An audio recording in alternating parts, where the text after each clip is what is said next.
মাননীয় অধ্যক্ষ মহোদয়, মহামান্য সদন, গণতন্ত্ৰ হৈছে এনে এক ব্যৱস্থা য'ত দেশৰ সৰ্বোচ্চ শক্তি জনসাধাৰণৰ হাতত থাকে। ভাৰত বিশ্বৰ আটাইতকৈ ডাঙৰ গণতান্ত্ৰিক দেশ, কিন্তু এই গণতন্ত্ৰই এটা সময়ত এক ডাঙৰ পৰীক্ষাৰ সন্মুখীন হৈছিল। সেই সময় আছিল 1975 চনৰ জৰুৰীকালীন অৱস্থা। 1975 চনৰ 25 জুন তাৰিখে তেতিয়াৰ প্ৰধানমন্ত্ৰী ইন্দিৰা গান্ধীয়ে সেই ইণ্ডিয়াৰ সংবিধানৰ 352 নং অনুচ্ছেদ অনুসাৰে জৰুৰী অৱস্থা ঘোষণা কৰিছিল। এই জৰুৰীকাল 21 মাহ অৰ্থাৎ 1977 চনৰ 21 মাৰ্চলৈকে চলি আছিল। এই সময়ছোৱাক ভাৰতীয় গণতন্ত্ৰৰ ইতিহাসত আটাইতকৈ গুৰুত্বপূৰ্ণ আৰু বিতৰ্কিত অধ্যায় বুলি গণ্য কৰা হয়। জৰুৰীকালৰ ঘোষণাৰ আগতে দেশত ৰাজনৈতিক অস্থিৰতা বৃদ্ধি পাইছিল।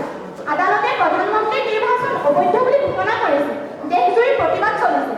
চৰকাৰে এই পৰিস্থিতিক আভ্যন্তৰীণ অশান্তি বুলি উল্লেখ কৰি জৰুৰীকালৰ ঘোষণা কৰিছিল। প্ৰায় 1 লাখতকৈ অধিক লোকক গ্ৰেপ্তাৰ কৰা হৈছিল।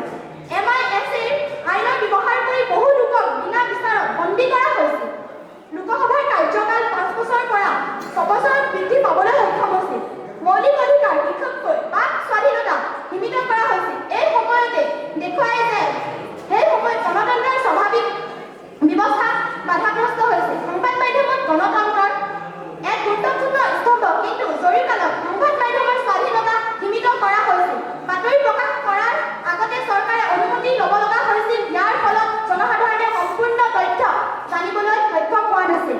1977 চনত অনুষ্ঠিত হৈছিল সেই নিৰ্বাচন। জনসাধাৰণে নিজৰ ভোটাৰ জৰিয়তে দেখুৱাই দিলে যে গণতন্ত্ৰৰ প্ৰকৃত শক্তি জনসাধাৰণ।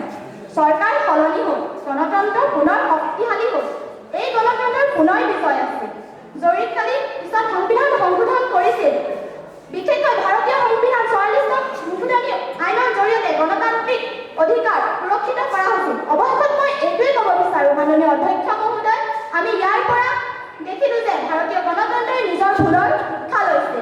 আৰু ডক্টৰ বি.আৰ. আম্বেদকাৰে কৈছিল, সংবিধানৰ সফলতা নাগৰিকৰ ওপৰতহে নিৰ্ভৰ কৰে। ধন্যবাদ। জয় হওক, জয় হিন্দ।